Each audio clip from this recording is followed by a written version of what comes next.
Our next session starts with panel presentations, which will be moderated by Professor Kesang Degi. Professor is currently the head of Department of Education and has been a part of this noble profession since 2005. Your areas of interest, such as women education, educational psychology, and educational sociology, is of extreme importance to the society. We have completed 4 major research projects and 4 minor research projects sponsored by UGC, ICSSR, and Government of Arunachal Pradesh. Ma'am, in this session, there are 3 panelists. Each will be presenting for 25 minutes, followed by 5 minutes of discussion. Please allow me to introduce our first panelist, Professor Stephanie Egger. Ma'am, are you here with us? Yes. Please go ahead. Welcome, a very warm welcome, Professor Egger. Professor Egger has had a PhD in Science, Technology, and Social Studies from Alpen Adria Universitat Klagenfurt, Austria. You are currently the co-founder and creative partner of the Invisible Lab, which is a post-disciplinary design laboratory doing research, teaching design thinking, creativity skills, and empathic research methods. You have had an exemplary university teaching experience as supervisor of bachelor and master's thesis projects on subjects like design, research, and knowledge. Special areas of your expertise include digital creative content creation and design methods and thinking. Your topic for the presentation is noticing and understanding inspiration from design thinking. This extraordinary topic will definitely open our horizons to new possibilities. A warm welcome, ma'am. Kindly commence your presentation. Hello, thank you so much for giving me the opportunity to talk about design in this extraordinary conference. The topic I am going to talk about today is it's about noticing and understanding, and I chose the topic because I think there's a lot in teaching and learning where design and teaching can inspire each other. So I'm going to start with a story out of a commencement address of David Foster Wallace. It's a story about 2 fish. There are these 2 young fish swimming along, and they happen to meet an older fish swimming the other way, who nods at them and says, "Morning, boys, how's the water?" And the 2 young fish swim on for a bit, and then eventually one of them looks over at the other and goes, "What the hell is water?" And David Foster Wallace continues that the story is not about him being the wise old fish. The point of the fish story is merely that the most obvious, important realities are often the ones that are hardest to see and talk about. So what is the fish story to me as a designer? For me, design is definitely not attention-seeking or surface polishing, as somebody might think who has nothing to do, or is a stranger to the design world. But I like to go more with the observation of Naoto Fukusawa, that design should be dissolving in everyday interactions. And what I mean by this is, for example, until you have had your breakfast, you might have come across like 100 different design objects. So a pan, water cooker, toaster, cups, mugs, everything is designed. And this is the kind of design I'm interested in and I'm working on and also teaching about. And this has to do a lot with self-evidence. So the things that are too obvious to notice them. And we have in Austria the saying that you only notice the ground when you stumble. And the two terms that I'm talking about when I mean understand and notice, I try to make up a theory about those 2 things that are actually might be just opposites of one another.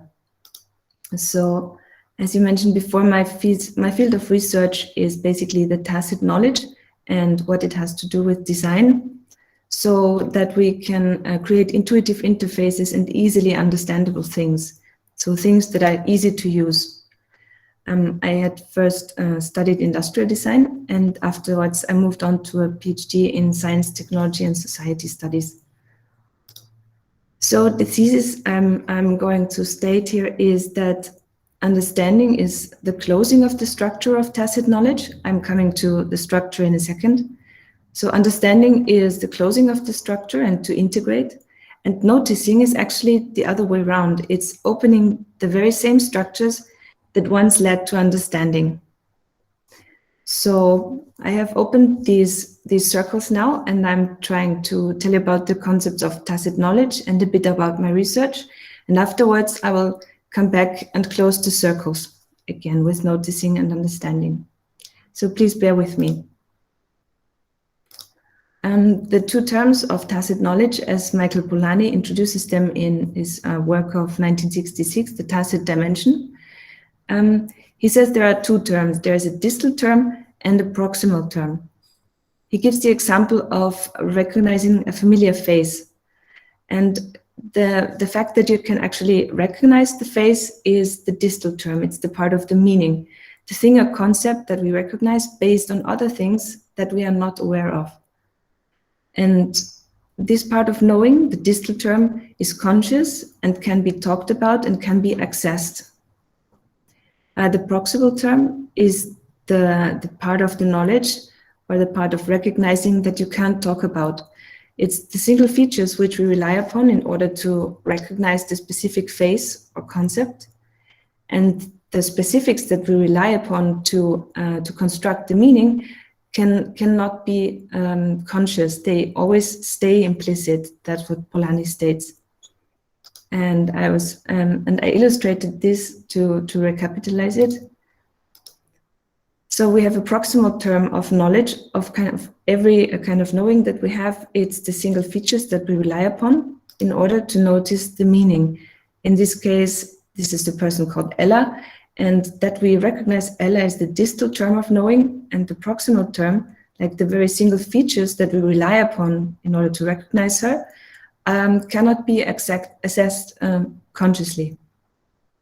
So this is the part of of knowing, of thinking that Polanyi talks about. And I think his concept has a very, very interesting and important twist when it comes to design. When it comes to tools, there is a meaning and a distal term as well, and also a proximal term. In this case, I took the example of stirring a pot of soup. You kind of feel that there is something burnt on the ground, or you feel the consistency of the soup, like with your spoon. Actually, the sensations you have are in the palm of your hand, and they are not actually accessible consciously because they happen kind of in your body, or let's say at the border between the body and the tool. And this is where the actual sensation happens, but not where the meaning is constructed. The meaning is constructed on the tip of the spoon. So to say, you feel the spoon, you feel the ground of the pot, or you feel the soup, because this is where the meaning happens. And to reconsider, the proximal term are the single features on which we rely upon in order to recognize the specific phase or concept, and this part is not conscious. So when we integrate a tool or when we integrate new knowledge, the things become invisible to us. And this is the implicit or tacit part of knowledge that Polanyi talks about when he says we can know more than we can tell, because the very part that we rely upon in order to create meaning of the world around us is not actually accessible by language and by conscious thought. And for the design world, I call this the transparency problem. He actually himself gives the example of glasses in his book. You can look through the glasses, or you can look at your glasses, but you cannot look at both things at the same time.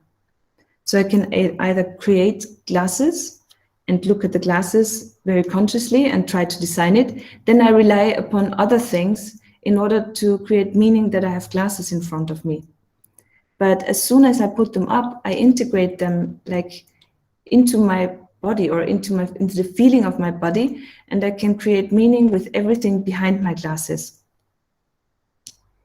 And with your experience, I guess you notice the implication that this gives. When our tools becoming invisible to us could be design, we are designing kind of the part that is underneath the surface of our everyday thinking.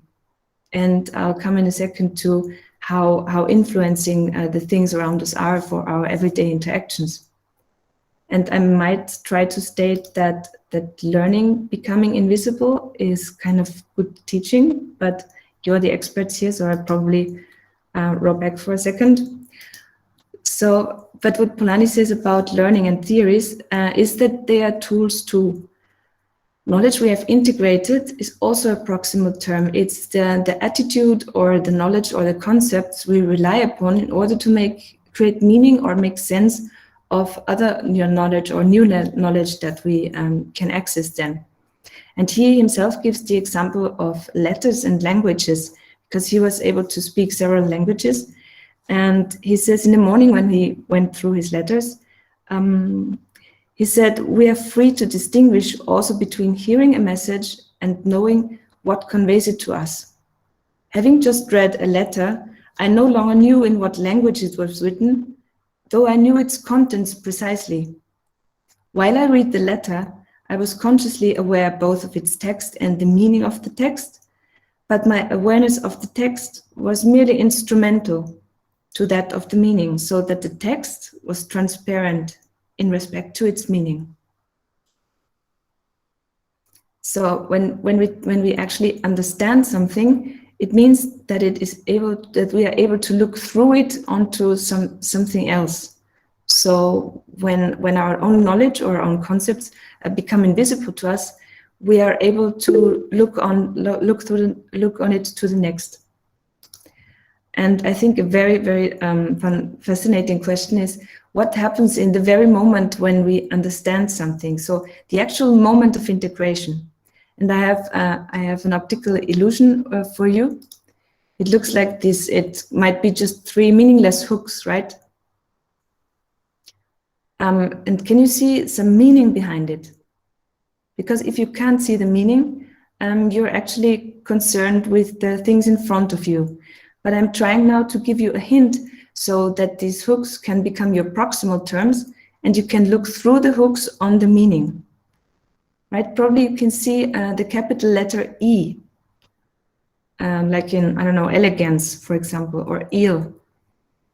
It's a capital letter E, and the hooks you see are merely the shadows of the capital letter.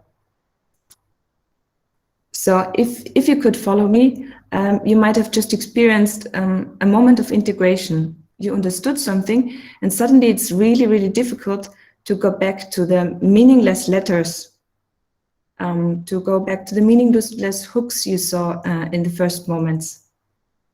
And this is now an absolute challenge for design, because as soon as you understand something, it becomes invisible, it becomes transparent, obviously. So when we design good tools, they are tools that we don't even notice. We just use the hammer or we just use the phone like intuitively, and we don't even need to think about what we're doing. And this is what design-wise I would call good tools. But once you've understood something, you have integrated this new knowledge, and then it is really hard to access for designing a different version of it, for example, to access what has already become invisible. So in a design process, how do we open up these structures? How are we still able to notice things that others wouldn't notice probably? And I think the most important things are asking questions and kind of observe everything. I do a lot of training with my students to just go out on a walk and try to notice as much as possible. I'll give you a few examples then. Well, this is the problem again, reframed. The implicitness is so self-evident to us that we are not aware of it. So how can I, as a designer, make myself aware of what is self-evident to me? How can I find out about what is self-evident for my clients or for my users, and then how can I change these things? And again, it's like question everything and observe. There are kind of a lot of other methods that I won't go too much into detail, but I chose the one that we sometimes call creativity, and it is a good relation to the two terms of tacit knowledge I explained before.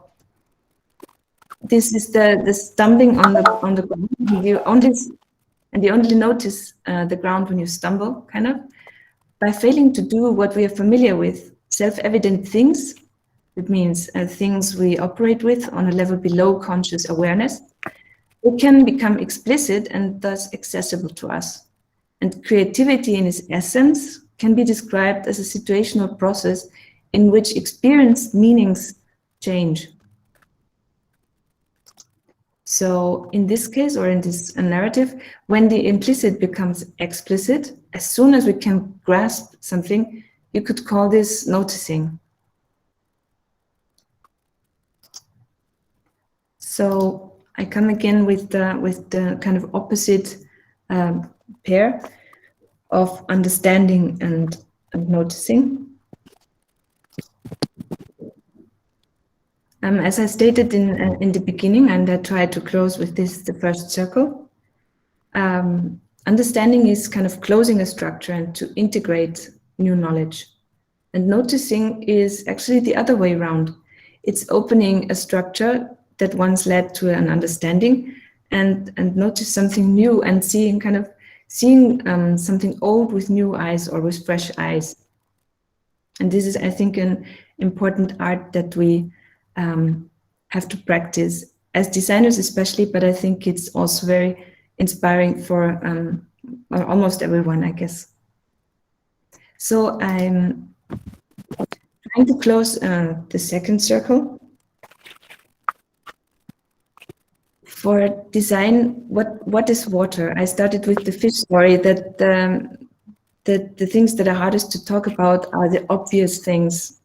I mean, the bleeding glimpse of the blinding obvious. It's a British saying. So what is the water in design? I think design is able to guide and shape interactions. And one of the most famous sayings supporting this thesis is by Winston Churchill. He says, first we shape our buildings, then our buildings shape us. And he was talking about the parliament in the Second World War, when there were heavy bombs on London, and the building was destroyed. And he pledged for rebuilding the parliament like in exact the same way as it was, because it was too tiny actually for the lot of people who were working there. And he says he wants it to stay too small for so many people and not build it bigger once you rebuild it. He says, no, let's keep it small, because you have this feeling of urgency when there is something urgent to decide that you only have when there are too many people rushing through a too small building. And he says he wouldn't want to miss that. So I like to show you some photographs that I like to show in the courses as well. What I mean by everyday observations when you want to observe everything. For example, in a country where we are used to look on the left side first, because that's on the traffic where the cars usually would hit you first, you would look left. And when you're not meant to do what you're always doing, you need a hint. And then this time there was a one-way street, and you had to look right first. And as you look on the floor, as you're walking, somebody just spray painted it, look right first. Here's an example. I'm close to my flat. Somebody pinned an empty paper cup on the fence. And it was, I think it's a funny way of kind of putting things somewhere to store or putting something on display. So I just thought about the interaction of, pinning something on somewhere. This is a nice example where somebody from a school actually reacted to a new need. Because a few years ago in Austria, we had this it was a hit that that children had these scooters, these tiny scooters, and we had possibilities to lock your bikes, but not these tiny scooters. It was a mess all the time. I revisited the place a year later, and they came up with a solution. And they have these nicely ordered ways of storing your scooters while you are in school. Here's some interaction, hard to see as we like to use the door handles to open doors. On the right side, there is another door, and I thought it was broken. But it's not broken, it's just a hole that you grip in for sliding the door open. It just opens in a different way. It has difficulties to say what it's doing. Glass is something that can never be so hard that people don't try to break it, even if it's like top security glass. And here's it wasn't on purpose, this experiment. I left my bike unattended in the mid-center of a town, and I left my plastic bottle in the basket. And 2 days later, when I tried to find my bike again, it was kind of the public waste bin. Everybody was adding to where my bottle was already lying. So probably sometimes the first people who actually do something kind of allow the others to do the same. And here's you see tiny prints of hands where somebody used the door kind of as a swing. And left traces. This is something from package design. We all have this need to kind of go above surfaces, and if there's something sticking out, you try to do something with it. And it's an important hint in packaging design that open it here, and you don't need to write it on the package. You can actually just design it this way. There's another interaction with material, the last one, with metal, that also something, how hard is this metal actually? And this is a lamp that is quite hard, but it's always bent because people stress it until the moment it actually bends to see how hard it is. But for the next person, it looks like, oh, this is nothing of worth. I shouldn't buy this. And to conclude it to a more academic level, also, like a writing experience is completely different when you type something on a keyboard, of course, than if you write with a pencil or a fountain pen. And it is different from a typewriter and a laptop today, although the keys are almost arranged in the same way somehow. And so when you switch from paper to online storing, suddenly space becomes also something different. So the one takeaway I would love you to have is when you design a learning environment or an experience, notice also the non-human actors, and probably there are some scholars from STS here as well. So it's also the things that surround us that kind of a part of our interactions.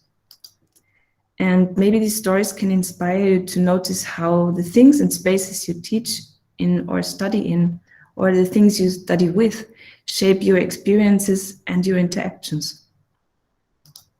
So this is closing the circles, and the presentation is at an end, and I would love to start a long conversation, like maybe also later, and I'm reachable by mail, and happy to talk about these questions and what they mean to you. Thank you. Thank you so much, ma'am, for beautifully presenting the idea of design thinking. There is a small query, ma'am. How is it different from project-based learning? In project-based learning, I'm not too sure about too many differences. I just wanted to stress the observational part with materials more, and the ways how you go out into the world and observe first before you start any project, and so that you don't learn from the project only, but also from your everyday. And it's only in this relation that you can actually create something new. Yeah, thank you so much, ma'am. It was quite intriguing. It was an immensely knowledgeable presentation there. Now I would like to invite our moderator, Professor Kesang Degi, for further discussion. Ma'am, please. So before I start interacting, I would like to thank the organizer for giving me this opportunity to moderate the session. And thank you so much, Professor Iga. It was a very, very thought-provoking and interesting session. What happens generally, we never think that way. Like the way you have explained how designs are important, how noticing is important for learning, how it inspires us, how it motivates learning. So thank you so much. I request our participants, if they have any queries, you can write in the chat box or you can directly ask question to ma'am. Ma'am is here with us. If you have any queries or any question, you can go ahead with that.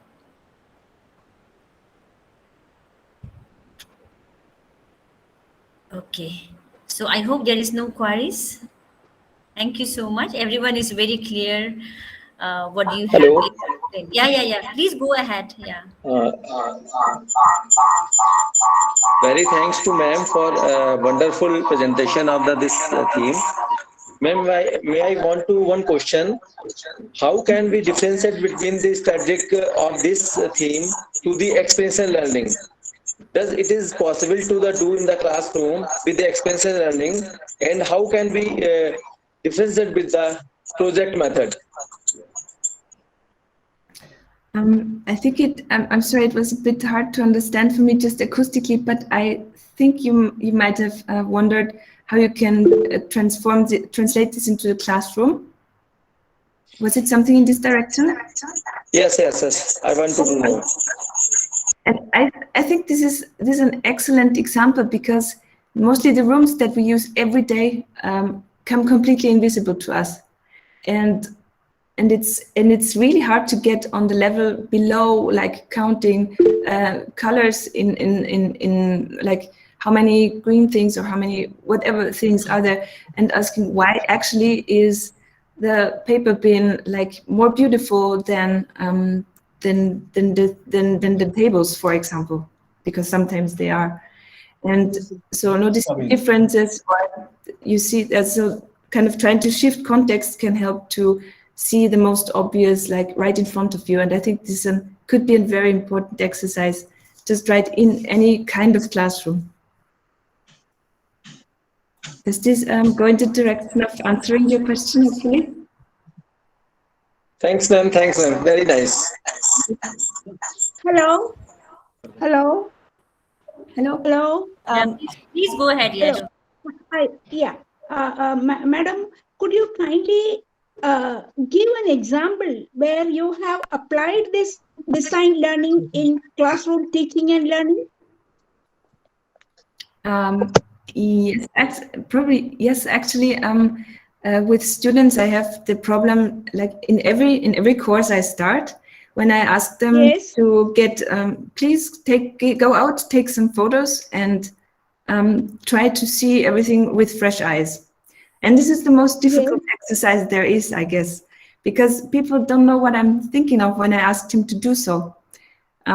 So it probably the first step sometimes is that you notice something and then try to get on the track why you noticed it. And sometimes, for example, a diary can help. Like you write down what you notice, and then after a few days you revisit and see maybe why did you notice it, and then you see the pattern underneath. That could be an approach that works for some students. And sometimes just a practical example. And the best thing is if people don't even have to change the direction of their head, where they're looking at right now. Like, for example, on my computer, there are the keys arranged in the same way as it was on a typewriter 100 years ago. How come? Why is that, for example? Or why is it plastic used here and not aluminum like on the rest of my laptop, for example? Or how come I use these kind of papers for writing and not like things that keep staying together? So just try to come up with the most strange questions. And I think that's something once you tried it and you try to do it together with the students, it can become really fun. And suddenly as soon as the first insights drop, I think they get the hunch and try to look everywhere for the same kind of inspiration, I guess. Amazing. Such an amazing session, ma'am. It was extremely enthralling. Our second panel presenter is Dr. Haripriya Pathak. A warm welcome, ma'am. You are an assistant professor in the Department of English, DSB campus, Kumaon University, Nainital. You have been an alumni of Daulat Ram College, Delhi University, and Kumaon University, Uttarakhand.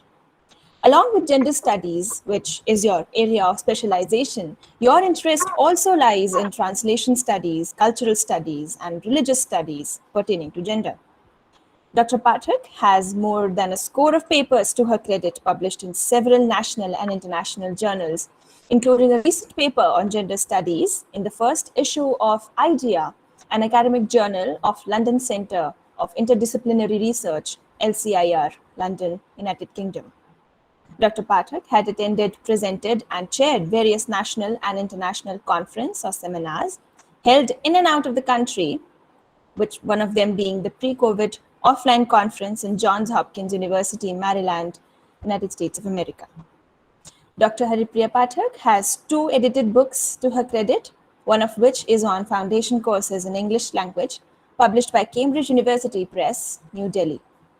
Ma'am, we are sure that your presence will be of utter importance in our international conference. Please enlighten us on your topic of promoting gender equity and equality in the classroom, ma'am. Please, the platform is yours. So good morning, all of you, one and all present here. And today I am going to discuss this topic, promoting gender equality and equity in classroom. Now, the first thing which is very important is what is gender actually, because we are talking about gender. So there are 2 terms, sex and gender. Sex, when you talk about sex, it's fixed. It is something biological. It is something related to genitalia, like you can be a male, you can be a female, you can be something in between. Whereas gender is a construct. It's a social construct. So related to the same thing, Simone de Beauvoir, this beautiful lady out here, she was a French feminist and a philosopher, and she writes one of her very important books, The Second Sex. She says, one is not born, but becomes a woman. So this becoming, becomes a woman, I have underlined it deliberately, because that is a social construct. One becomes a woman, one is not born a woman. So that is what the gender is. Sex is different and gender is different. Now, what do you mean by gender identity? Gender identity is something very, very, it's a very personal conception. It's like, how do you feel about yourself? How do you identify, irrespective of what you are sexually? So, gender identity can correlate or maybe not correlate with the sex you have. A girl can identify herself as a boy, and a boy may identify himself as a girl. So there might not be any relationship between what sex you are and what gender you feel yourself to be. Now, this gender identity is determined by 2 factors, like external and internal factors. Internal factors, we are not going to deal with internal factors because these are related to hormones and all. External factor comprises society and culture. So culture and society it constructs certain things around the genders. No, this is how you have to be, this is how you have to be, a male has to behave like this, a female has to behave like this. There are certain roles prescribed for male gender, for the females. So, and culture and society recognizes basically 2 genders. There are so many genders. Gender identities are many. They include male and female and transgenders and gender neutral, non-binary, pangender. There are so many of them, and I have put the picture also over there. But when it comes to society, when it comes to culture, there are 2 basic genders which society recognizes, and these are male and female genders. And there are certain norms or certain kind of expectations from both these genders. These are in terms of roles, the kind of roles they are going to play, the kind of, what would father do, what would mother do, what would the girl do, what would a boy do, a kind of colors and the dresses, the preferences for colors also, and the kind of dresses they are. It's kind of the way you groom yourself. So that is what is an expectation from the society. That is something very harmful here, because many a times, it restricts a person, it constrains a person to move from one realm to another, because society or the culture has made certain realms and certain places kind of a thing. It is not transparent. It's like moving from one realm to another becomes extremely difficult. So these kind of restraints, these kind of constraints which are there, they can be psychological constraints, they can be physical constraints, many kinds of constraints. So the problem arises when a person is not able to do that, move from one realm to another, because of these prejudices, these preconceptions. And because of this, the individual who is highly capable to do much better in one field, in the field of the other gender, is not able to do that. It is, the individual is not able to perform to its fullest capability because of this preconception set by the society or culture. Then, as I told you, that there are so many gender identities in society, and all of them, though society recognizes two genders basically, but of course all the genders are equal. They are different, but definitely they are equal. Now, very important thing is perpetuation of gender stereotyping in society. How does this happen in society? Perpetuation, this gender stereotype, what is gender stereotype? Gender, as I told you, it's a preconception. It's a prejudice. It's a kind of a preconception about what kind of role are you going to play in society according to your gender. And these stereotypes are basically analogous to the biology. Like if you are a male, biologically a male, you are going to behave like this. So these stereotypes are propagated in society by several means.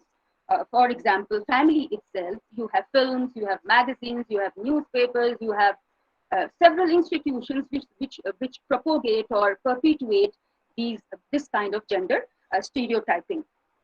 Now, ideas about how a man should be and how a woman should be. So this norm, this idea that a man is supposed to be very strong, a man is supposed to be bold, very muscular, very aggressive, whereas a woman is supposed to be, kind of very emotional and very polite and not at all aggressive, very adjusting, accommodating, and nurturing. So one has to be in these kind of norms which are set by the society. And these norms, this stereotyping is so much deep seated into the minds of the people that many a times we perpetuate it on our own.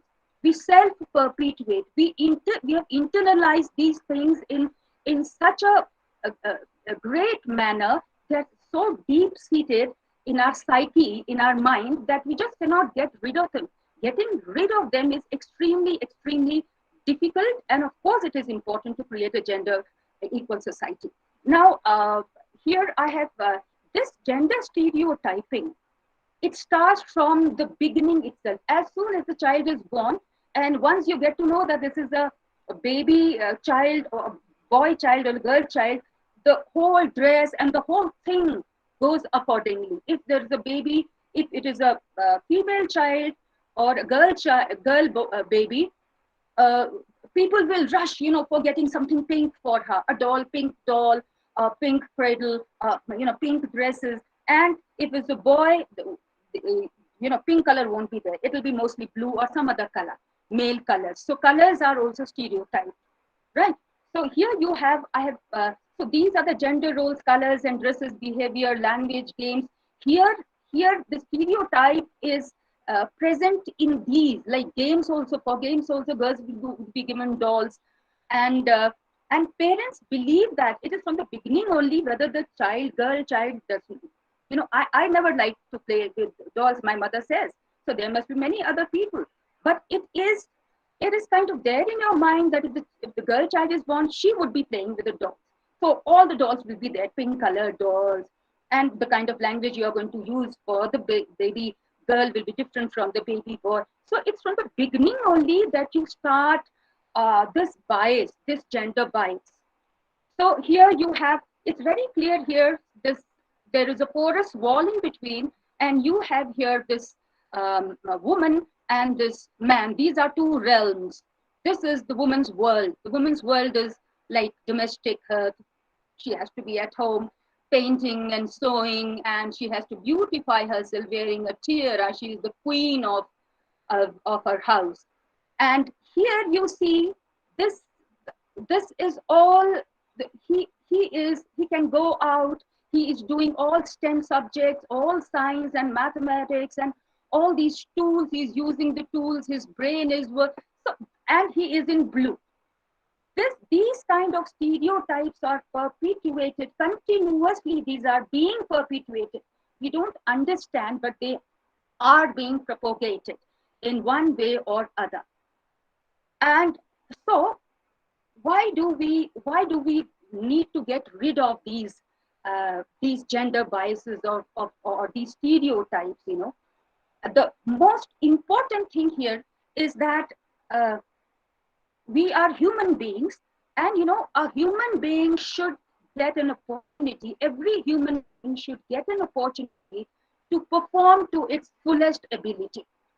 This becomes very difficult, rather impossible kind, if you have these gender biases in society, if you have these gender biases at home, if you have these gender biases at large, because then you are not able to perform to your fullest. And second important thing, that it is legal. Like, you cannot discriminate because of gender difference or because of you know, some other kind of difference, disability, old age. No, this cannot be done. So this is in our constitution as well as in the constitution of the UNESCO. And for a society which is inclusive, which is not gender biased society, that society is more progressive. It is healthier and a safer society. That is for sure.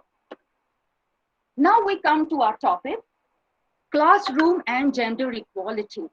Now, classroom plays an immensely important role, and especially at the elementary stages, you know, when the children's minds are still to be, you know, they are developing, they are knowing the things around, they are realizing, recognizing how the society works. So gender equality, it is one of the socializing agents. Just like I told you, the family, newspapers and the magazines and films and TV serials, classroom also is a kind of very, very powerful socializing, you know, one of the socializing agents. Because this is a place where young minds can be, you know, molded, because we all know, studies have shown, and also we also know, whatever we learn in our childhood, it remains with us till the last. The morals, the kind of morals which are taught to us when we're in class. I still remember, you know, one of my teachers, she was so good. The kind of teaching which she used to, like the morals and our stories with morals, I still carry that moral with me now when I'm 40 plus. So teachers are supposed to be someone who are indispensable for their role in promoting gender equality, and gender equality is necessary, as I told you. Now I have given you, you can see clearly the picture in the slide. It's an elephant. An elephant, if there's an elephant in the room, it's a huge presence. So teacher also is like an elephant in a classroom. It's a huge presence, and it's a huge influence on the teachers. So teachers can really promote this gender equality, can remove this gender stereotyping through very important thing, one's own attitude and behavior. So the teacher has immense responsibility. You know, one's attitude and behavior should not reflect any kind of gender bias if you are in the classroom. And through the lessons, through stories, whatsoever the lesson is there in their syllabus, she has to look into that. activities in and outside of the classroom. So all these activities, whether they are inside or outside of the classroom, should lead to the teacher should have this in her mind, that she is not creating or she is not showing any kind of gender bias. We'll talk more about it. Now, before going further, let us talk about gender equality and gender equity. Earlier, we used to talk about gender equality. So gender equality is about sameness. When you talk about, now we talk about gender equity rather than gender equality. Gender equity is about fairness. It's about justice. It is need-based. You know, equality is, these pictures are very clearly going to show you. I'll explain it to you.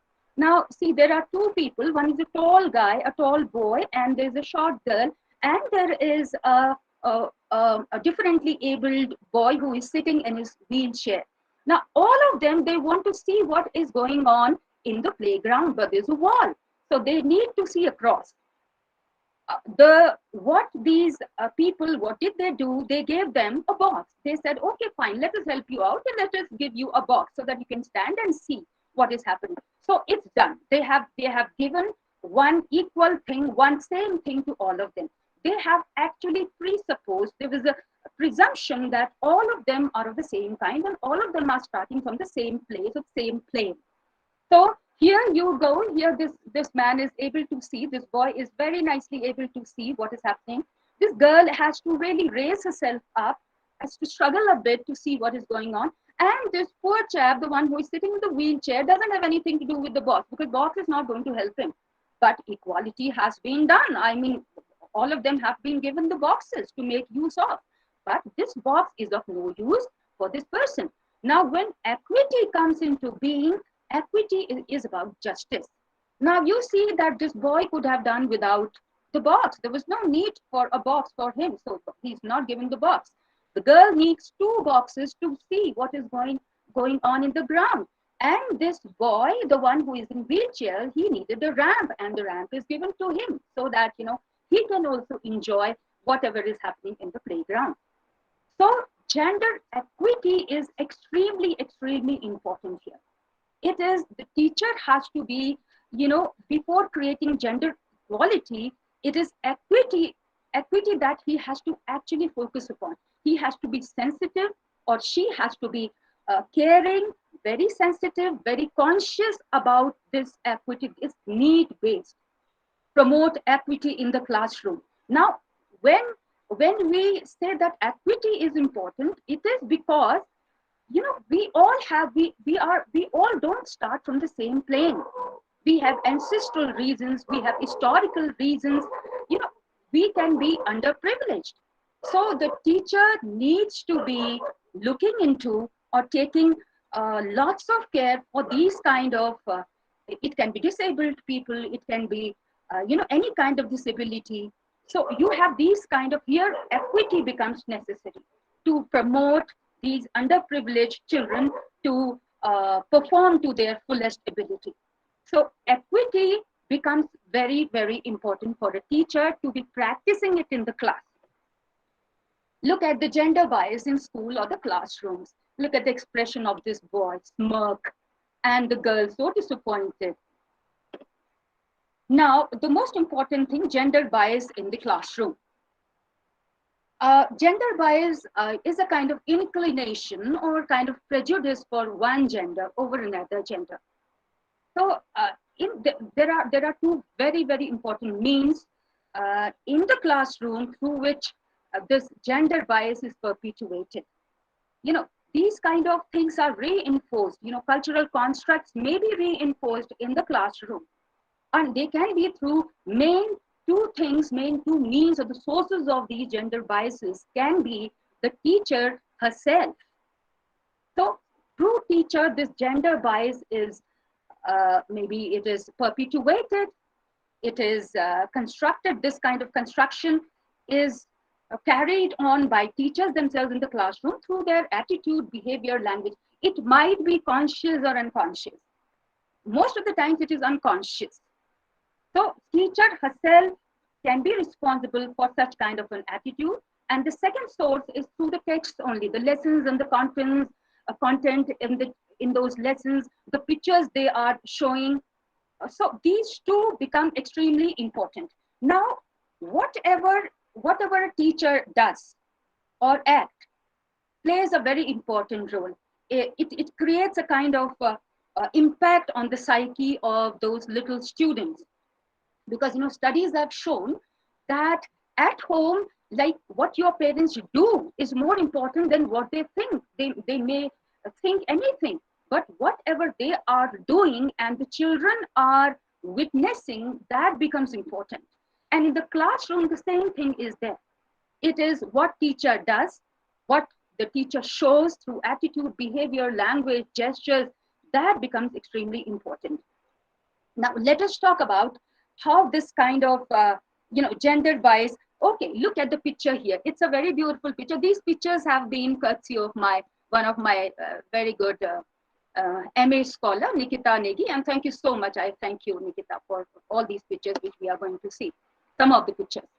So it is most of the times, look at this picture, and here you see a girl and a boy, and how this teacher is, she is flicking the girl off. And look at the attitude here of this boy. He is so confident with his one hand in his pocket, and both of them are carrying the same books. So these kind of biases should be, the teacher should be very conscious about what she does in the class. Okay, so let us talk about some of the things which teachers do unconsciously. I would say unconsciously, because most of the things are done unconsciously. A very important thing that teachers are found to have a tendency to praise students where the students match those gender expected norms. For example, if a girl is very quiet and polite, the girl would be praised for a stereotypical, this is a stereotype. A girl should be quiet and polite. And if the girl is very boisterous and girl is very outspoken, that is not usually praised by or admired or rewarded by the teacher. And when the child is getting praised by something, it naturally is internalized by the child that is what she has to be. So this quietness and politeness in girls is appreciated, admired, and thus creating, not creating, but perpetuating this kind of a bias in the, among the students. Also, the emotions in girls are kind of acceptable. If a girl starts crying, it's okay because you are a girl. But if a boy starts crying, it is not acceptable. So these kind of things, again, knowing or unknowingly, we might say that these are natural, but they are not natural. I mean, these are the stereotypes, and we are trying to, propagate these kind of stereotypes in the classroom by doing such kind of, showing such kind of an attitude. Second important thing is that teachers have very high expectations of STEM subjects like sciences and mathematics from boys rather than girls. Boys are supposed to be good at mathematics, and girls are supposed to be good at language. So most of the times, teachers, when they teach, it is this preconception in their mind becomes very predominant, and they believe that it is only the boys that who can do very well in mathematics, and they are encouraged. It is not that, and it is actually the response. Instead of the teacher inspiring or encouraging girls to take part in that, the teacher, though not consciously but unconsciously, she is interacting with boys more when it comes to mathematics, when it comes to sciences. So this is a kind of stereotypical thinking which is there at the back of the teacher's mind. Another important thing is that when usually, most of the time, the studies show this, that most of the times teachers, when they are talking about, free interaction, general kind of interaction, they look towards boys. So they tend to feel that it's boys who can really interact in a much better way, maybe, or maybe more freely. So this kind of a conception is to be deconstructed. And that is the role of the teacher. howsoever she does it, she must try to deconstruct such kind of preconceptions which are there in our minds, these stereotypical conceptions.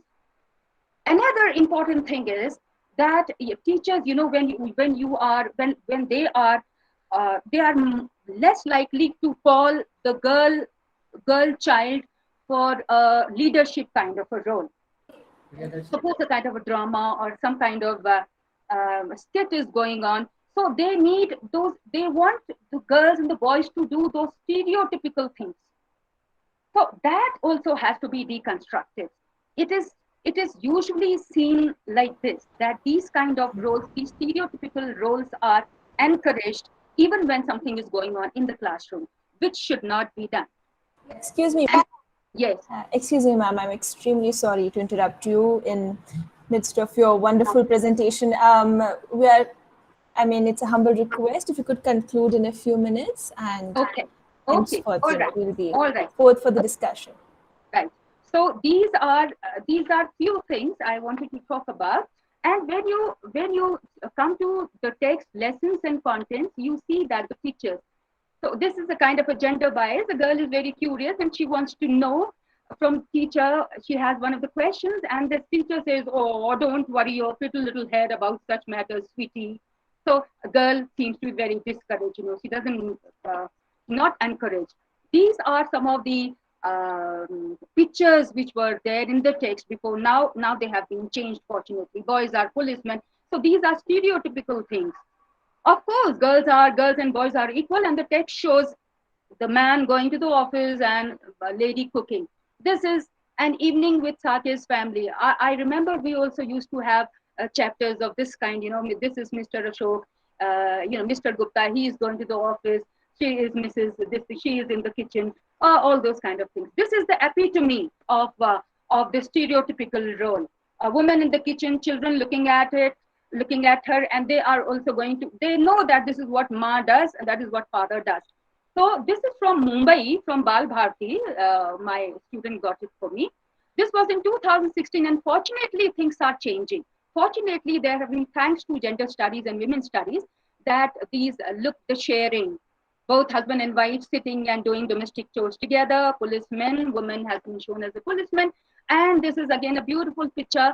A father is ironing his clothes, or maybe the clothes of the children, so that children, when they see these little children, when they see that father also does some work, that is something which will change their mind, the way of thinking. Second, sexism is a kind of a term used for discrimination against males. So it's not only that women or the girls are discriminated against, it's also the males, and that is called the second sexism. I won't go very detail. This is important because these are suggestions to abate gender bias in classroom. The first and the foremost thing is that identifying gender bias, even the teacher has to critically examine his own behavior, whether he is or she is propagating the gender biases, whether she is doing something which will propagate these stereotypical kind of thinking. Deconstructing these gender conceptions is very, very important, these prejudices, and they can be done by giving all of them a chance, making them play together. The teacher herself can become the example of that, and the teacher should give a kind of enabling climate for all the students to express themselves, equal participation of both girls and boys. I had a lot to say, but time won't allow me. And change in the course content. It is not about the change in the course content, but the teacher should be aware of what she is teaching. Course content may change, but the child should know what exactly does it mean. And gender sensitization is something very, very, very important for the teachers, and it is my very serious recommendation that it should be included in their training courses also, like B.Ed and all those things. And this is the deconstruction of certain stereotypical roles through stories and dramas and skits. The whole thing it's a futile exercise if parents are not involved in it. So whatever child learns at home should be reinforced at home or, in the larger society. So parents also need to be included in such kind of a thing, to create gender equal society. So workshops or training pertaining to gender equality must be organized. And the conclusion is that because of the changing technology itself is deconstructing the things. Let our children be ready for that. Let there be a gender equal society. And this should be done at the elementary stages through several means. So gender-based society is more progressive. It is more tolerant. It will definitely lead to not an individual's progress, but the progress of the whole society. Thank you so much. I'm so sorry about this. I'm so sorry about taking No worries, ma'am. It was an extremely enriched and has highlighted, I must say, an extremely deep-rooted notion in our society that we fail to understand as a whole. And I hope that this problem, it gets resolved as we grow, and the new normal, as the millennial lingo suggests us, the new normal becomes extremely important for us to keep in mind. All right. Now, I would like to invite our moderator for the session to discuss. Thank you so much, Dr. Haripriya Pathak ma'am. It was really, really very insightful, and as Nivedita has also said, deep-rooted knowledge. Because what happens many a times, we know so many things, but we don't know. Like we use gender equality, many a time we use gender equality same. So you have given such an insightful lecture, and of course the topic was also very, very important, very, very the topic which needs to be discussed at this point of time when world is, you can see the case of Afghanistan, what is going on in such situation. These are the topics which need to be discussed in a platform like this, in a bigger platform like international conference like this. So thank you so much, ma'am, for enlightening us. So I request our participants, if they have any query, you can post in the chat box, or you can ask directly to the ma'am. Hello. Yeah, please go ahead. Hello. Namaskar, ma'am. Very nice presentation. I think the terms gender equality is very clear by you. What one term is also used in the terms of gender streaming. So what is the gender mainstreaming? Please explain me, ma'am. So gender is not a kind of a fixed thing. It is a flowing thing. It flows. So it is, sometimes you may feel like it is not that it is related to what sex you are. It is something, it flows. Sometimes you can feel like these are the studies which have shown this. Not all of us feel like maybe we do, maybe we don't want to accept it. Sometimes we feel like, if you are a man, you feel you identify yourself as a man. You don't, many a times there are certain circumstances also when you wish to be a woman rather than a man, or or gender changes. So that is what the streaming means. It's a flow. It's a flowing. It's something which is not fixed. So, like I told you, sex and gender. Thank you. Thank you so much, ma'am. Now, moving ahead in this session, our third panel presenter for today is Professor Luis Miguel Cardozo. A very warm welcome to our conference, sir. Professor holds a PhD in modern languages and literatures in the specialty of comparative literature and cinema from the Faculty of Letters of the University of Coimbra, and has been a professor of higher education since 1995. He was Dean of the School of Education and Social Sciences and Deputy Director of Master in Media and Society. He is a researcher at the Center of Comparative Studies at the University of Lisbon. His main areas of teaching and research are sciences of language and communication, pedagogical innovation, literacies, education, and literature and cinema. Sir, you have also published many books pertaining to your areas of specialization. He's also a member of Global Talk and Education Foundation, GTEF, India.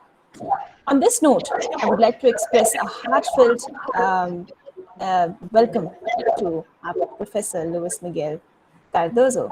The topic of your talk is Challenging the Future of Education Skills, Learning Compass 2030. Sir, the platform is yours, please. Good morning. Greetings from Portugal.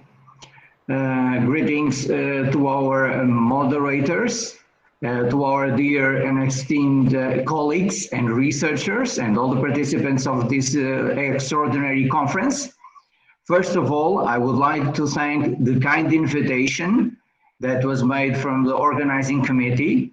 I will also like to thank Dr. Usha Patak for the kind invitation. Thank you so much. It's a huge privilege to be here in such a very interesting and promising conference about a lot of topics that are very important nowadays to understand future paths towards education and knowledge. So, my dear colleagues and friends, I'm going to share with you a presentation about the topic I chose. Can you please confirm if you are seeing the presentation? Yes, sir. Yes, sir. Thank you so much. Yes, sir. Thank you so much. So, my dear colleagues, my dear friends, challenging the future of education and skills, the Learning Compass 2030, is our objective for today's speech. Why must we understand the need for a learning compass to 2030? Because the world is changing, my dear friends and my dear colleagues, not only in education, but also when we take a look at the skills that are needed now in the 21st century. And the skills that we need today are quite different from the skills that we needed a few years ago. And this is one of the most important lessons that we have learned from the COVID-19 pandemic. So let's start for this great need. We need a new framework for a changing world. Because, my dear friends, my dear colleagues, the world is changing. And the COVID-19 brought us a lot of challenges. A challenge regarding education, a challenge regarding knowledge, a challenge regarding skills, a challenge regarding employability, a challenge regarding curricula, a challenge regarding higher education procedures, methodologies, pedagogical innovation, and new paths to give our students the best tools, the best options to go ahead to this new normal era with a better understanding of what is all around us and the main hopes and challenges that we must understand that we cannot avoid. So I would like to share, first of all, this thought. In crisis, and we are dealing with a worldwide crisis, it is acceptable to have more questions than answers. And my dear colleagues and friends, isn't this true? Nowadays, we have a lot of questions. Unfortunately, we do not have all the answers, but we must try. We must work to find these answers. So in crisis, there's no room for not invented here. In crisis, we should all be learners. And this is a very important lesson from the COVID-19. We are all learners. We, in our universities, in our polytechnics, in our secondary schools, in all levels of educations, we teachers, community leaders, students, we are all learners. We are challenged by this crisis to learn, unlearn, and relearn. So this is a process. It does not end with a degree, a master, a PhD. It's a lifelong term challenge. This is why, and now quoting Andreas Lascher, we can use the momentum from the crisis to reshape curricula and learning environments to the needs of the 21st century. This is very important, my dear friends. Either we choose to take a look of this crisis has a huge abyss of troubles, has a huge storm that is above us, or we take a look at this crisis as an opportunity, a possibility, a new path, an approach that we all need to give to education procedures, to pedagogical innovation and curricula in our higher education institutions. I truly believe that we must move on and we must face this crisis as an opportunity to work together, an opportunity to share experiences. This is why conferences like this one are so important. Conferences like this one can bring together teachers, researchers, principals, administrators, and share knowledge, share points of view, share solutions. And we have a worldwide problem, but also a local and national problem. So we need to understand that it's only by exchanging possibilities, exchanging results, techniques, tools, that we can move on. So today, my dear friends, we are now facing a dilemma. Our educational systems have 4 pillars of learning. First of all, learning to know. This implies meta-learning, learning to learn new skills or adapt to new environments quickly. This was very important during the COVID. Learning to do, vocational skills necessary to carry out the job, and that includes, of course, digital competence, very important nowadays, problem-solving abilities, communication, teamwork, and innovation. Also a great lesson from the COVID-19. Learning to be, development of the human potential to its fullest, social emotional skills, self-awareness, self-management, social awareness, relationship skills, and responsible decision-making. And most of all, learning to live together, my friends. The need to develop an understanding of others, of their history, their traditions, their spirituality. Because another very important lesson from this crisis is tolerance, is solidarity, is respect, is working together with differences.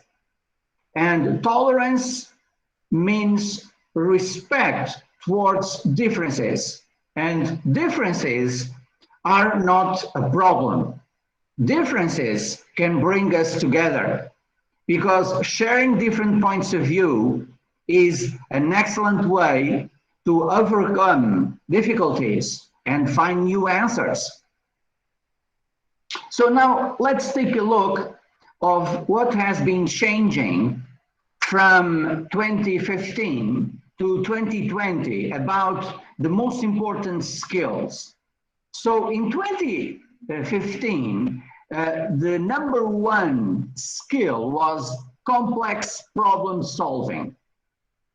By 2020, #1 skill was also complex problem solving, because we need teachers and students that have this ability to understand complex problems and engage solutions to solve these problems.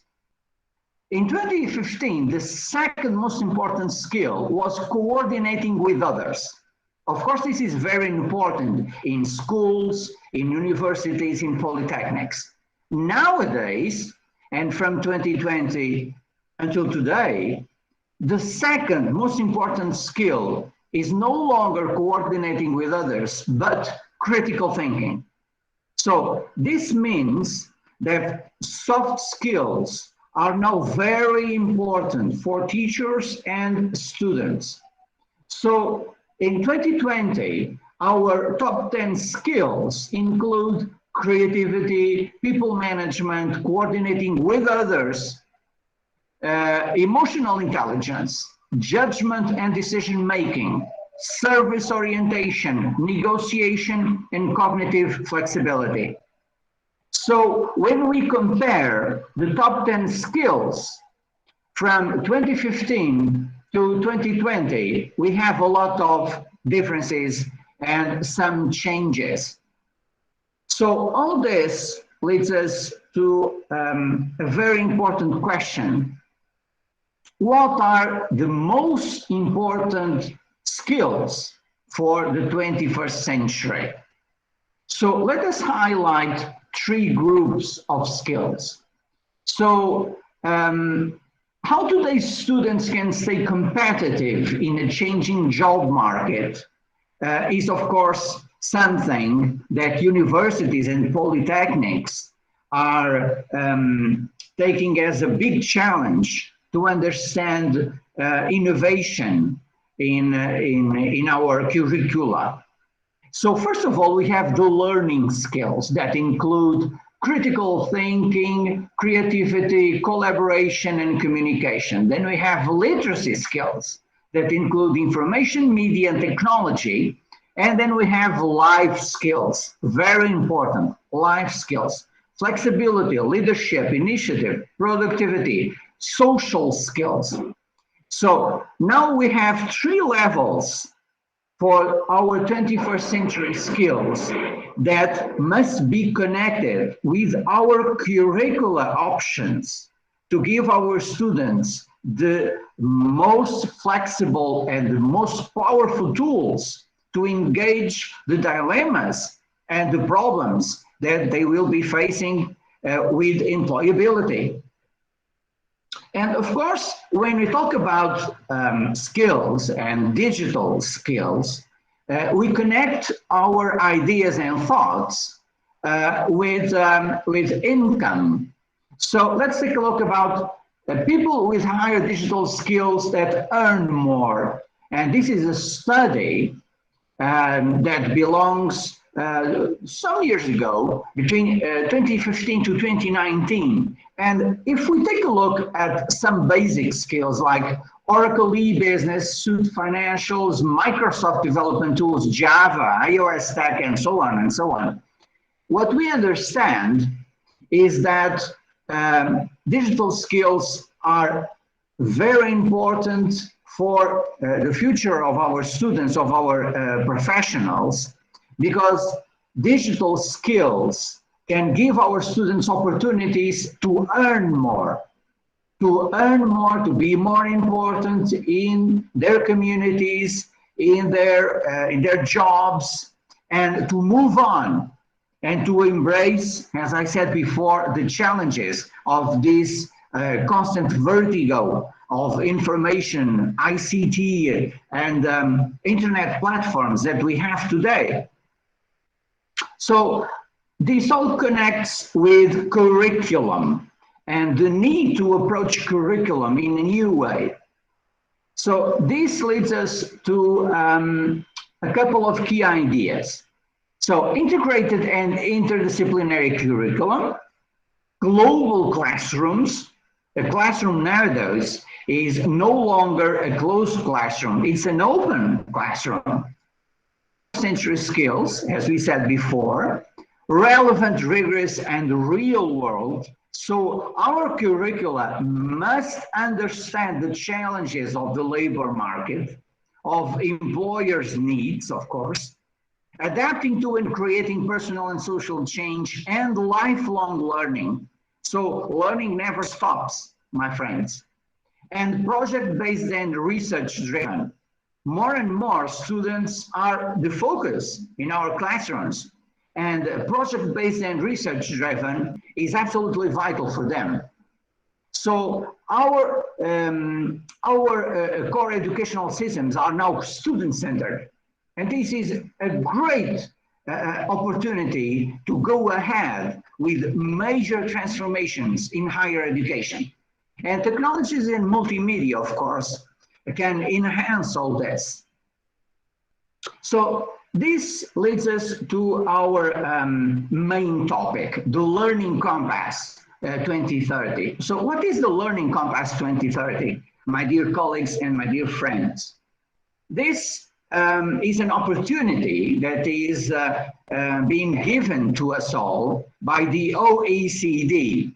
So the OECD Learning Compass 2030 is an evolving learning framework that sets out an inspirational vision for the future of education. It provides points of orientation towards the future we want, considering individual and collective well-being. So it all started in 2015 with the Education Policy Committee of the OECD that agreed to launch the OECD Future of Education and Skills 2030 project as an opportunity to step back, explore the long-term challenges facing education, and help make the process of curriculum design and development more evidence-based and systematic. So the aim of the project is to help countries find answers in two far-reaching questions. First of all, what knowledge, skills, attitudes, and values will today's students need to thrive and shape their world? Second, how can instructional systems develop these knowledge, skills, attitudes, and values effectively? So what we have here, dear colleagues and friends, is the OECD Learning Compass, truly connecting three areas, three domains: knowledge, skills, attitudes, and values.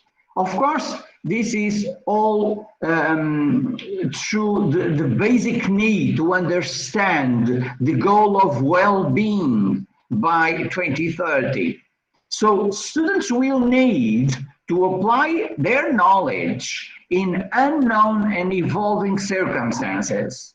So for this, they will need a broad range of skills, including cognitive and metacognitive skills, social and emotional skills, and practical and physical skills.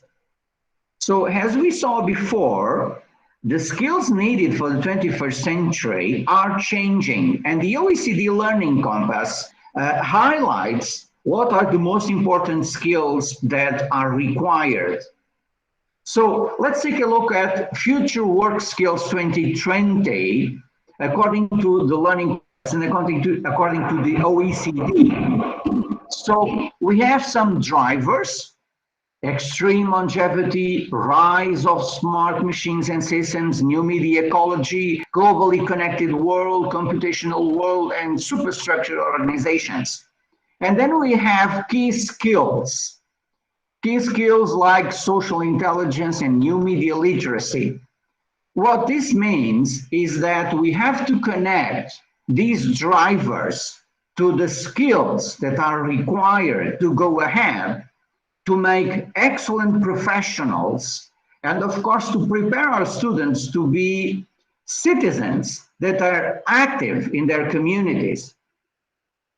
So the metaphor of a learning compass was adopted to emphasize the need for students to learn to navigate by themselves through unfamiliar contexts.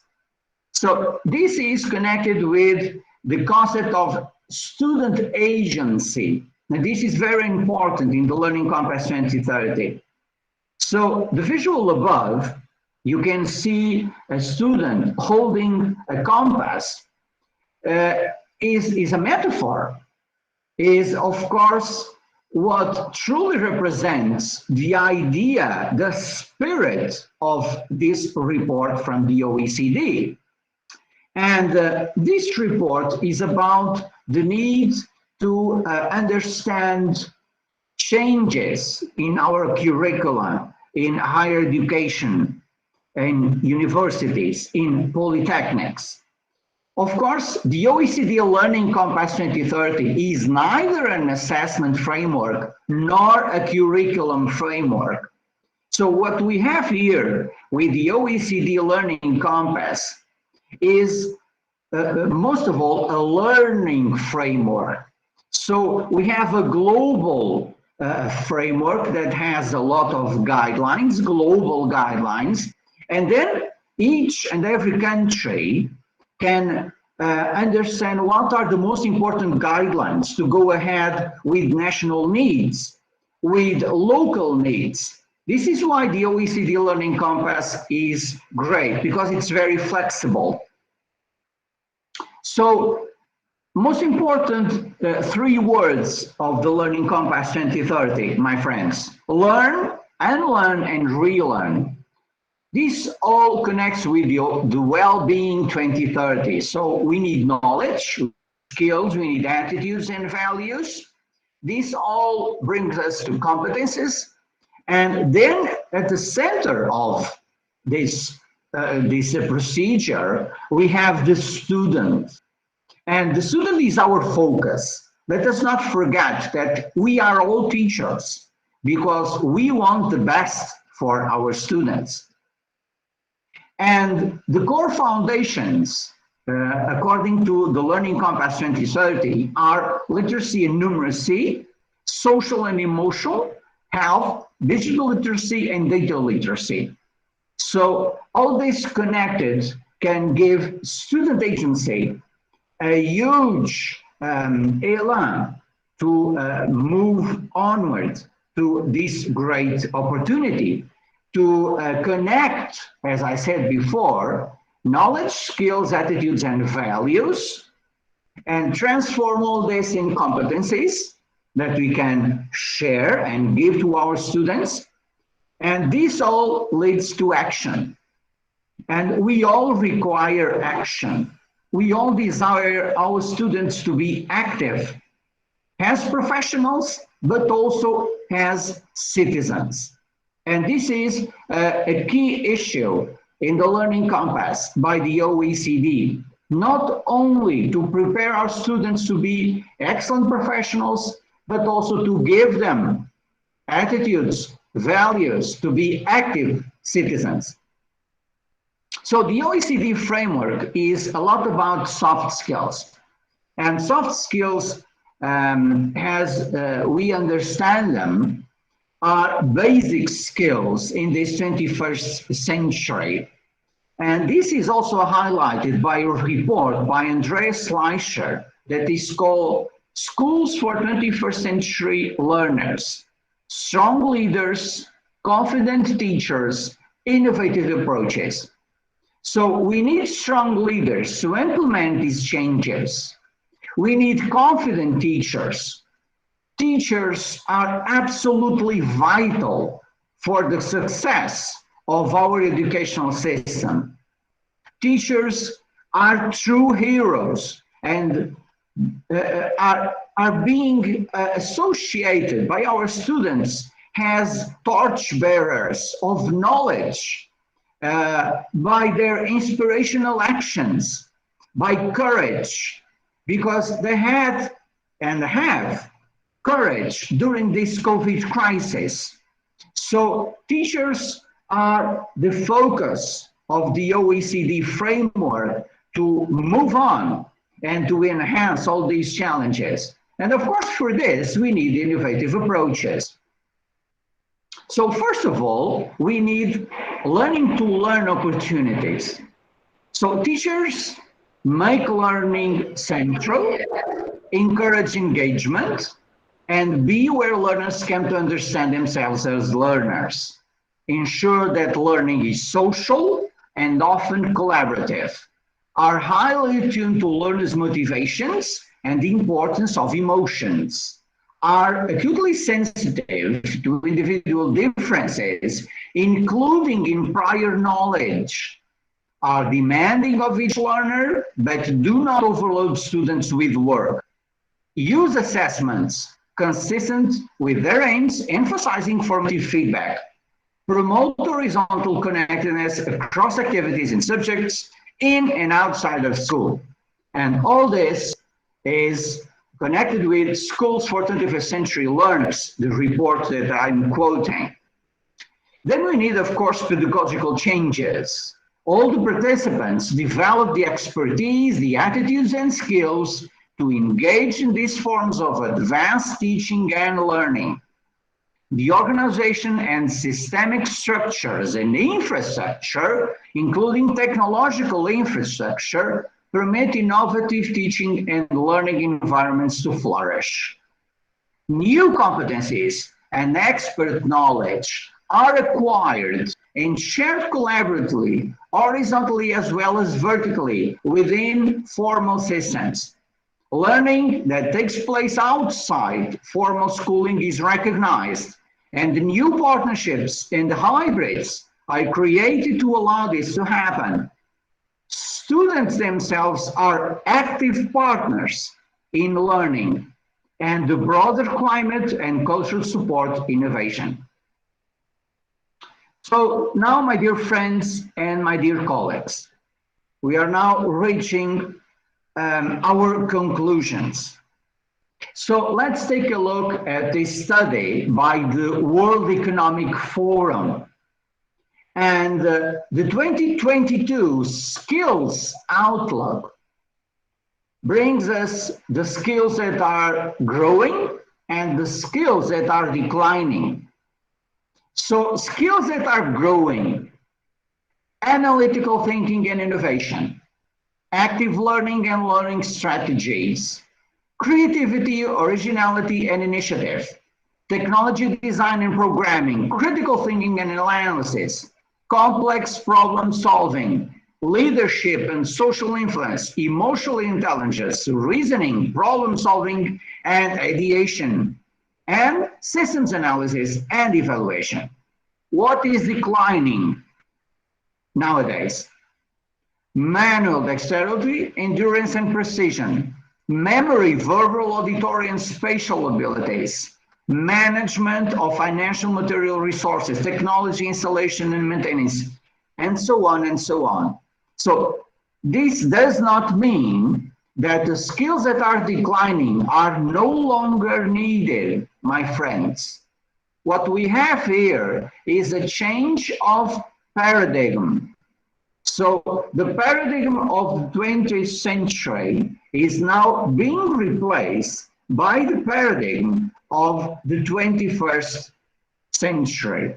So this is why I'm highlighting the 2022 Skills Outlook from the World Economic Forum.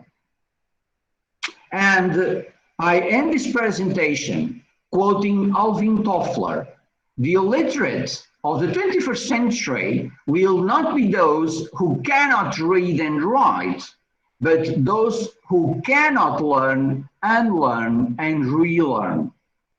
So we are all learners. Teachers are learners. We are learners from the first day we become teachers to the last day.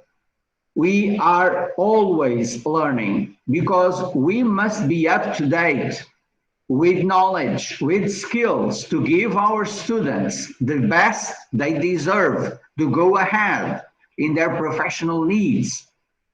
And of course, we all have a compass in our hands. We all have a compass to guide us. We have international guidelines. We have UNESCO guidelines. We have the OECD guidelines. We have our national guidelines. We have our regional guidelines. But of course, each and every one of us has also our points of view, our ideas, our thoughts. And the most important thought of all of this is that if we want the best for our students, we must give the best of us. So we must think and act with our minds and our hearts. And if we connect our minds and our hearts we truly have the learning compass in our hands. And with this learning compass, we can give students the opportunity to be excellent professionals and excellent citizens. Thank you so much for listening to this presentation. And of course, if you have questions, I'm absolutely willing to answer all of your doubts and comments. Thank you so much. Thank you so much, sir, for the vast knowledge and insights you shared today. The last thing I would like to say, the learn, unlearn, and relearn knowledge, skills, and attitudes and values is indeed absolutely vital to create the educational framework. Now, I would like to invite our moderator, ma'am, for the discussion. Ma'am, please. Thank you so much, Nivedita. And I would also like to thank our speaker, Professor Luis Miguel Cardoso. Thank you so much, sir. Sir has spoke on challenging the future of education and skill. And of course, this is the time we need to talk about the challenges because due to COVID-19 pandemic, there have been lots of changes. I would like to request, other than our speaker, to kindly mute yourself. Thank you. Yeah. So uh, you can see lots of changes, and accordingly, our skills, the demand of skills, demand of education has also changed. The problem with the society today, especially if I see my state, I am from the state of Arunachal Pradesh. Our students are well educated. Educated in the sense they have lots of degree, but they are lacking in skills. They don't have the skills. So in such situation, the topic which Sir has discussed today is very, very, very important. Thank Now, you. I would like to invite our moderator, ma'am, for her concluding remarks. Thank you so much, Nivedita. Because time is so short, we have only not even 5 minutes, I think, because we are running out of time. So I would like to sum up in brief. We had three panelists today. Our first speaker was Professor Stephanie Maria Eger. She spoke on noticing and understanding drawing inspiration, which was very, very interesting. She explained how design and how noticing and understanding of design inspires learning, so which was something very new for me and which was very, very interesting, because as a teacher I've been teaching since last so many years. Many a times we don't try to understand what we are noticing. So madam has explained how we learn by noticing and understanding, and she has also talked about understanding. Understanding is to integrate, whereas noticing led to understanding. This is something very, very interesting. And she also spoke what happens, how we learn, what happens at the moment of understanding. So she has given so many examples. It was very, very interesting. Thank you so much. We had our second speaker was Dr. Haripriya Pathak. She's the topic she spoke today was very, very important. She spoke on promoting gender equality and equity in classroom, which I feel is very, very important. She started her talk on gender and sex, explaining what is gender, what is sex, and of course she was talking about gender identity, because we live in a society and socialization is very, very important. And when while talking about promoting gender equality in the classroom, she was talking about the role of teacher, because many times what happens, we don't really realize what we are doing. Sometimes as a teacher we give just a very casual kind of comment. So I feel classroom, the role of teachers are very, very important, and we need to have attitudinal change, which is very, very important. We may be highly educated, highly qualified, but we have been, for example, I am from a patriarchy society. We have been brought up in a patriarchy society, and that gender discrimination, you can say gender stereotyping, is deep rooted in our mind. So now if we talk about property rights, property right for the women, we talk so much about, there are so many organizations, there are so many women, who talks about gender equality, they talk about property right should be given. But when it comes to practicality, when it comes to, uh, practical, when it comes to giving to the property to the women, what happens? The women will start talking against it. So this is something we need to have, attitudinal change. And of course, as a human being, we want to live in a healthy environment, to live in a safe environment, and for that also, gender equality is very very important. And one very interesting thing she talked about was, she was talking about. I don't think, yeah, she was talking about second sexism, which is very, very interesting. I was thinking the male participants will ask some question, but there were no queries. She was talking about second sexism, discriminations against men. Now, this is also something very important these days because we are given so many rights, and many times these rights are being misled.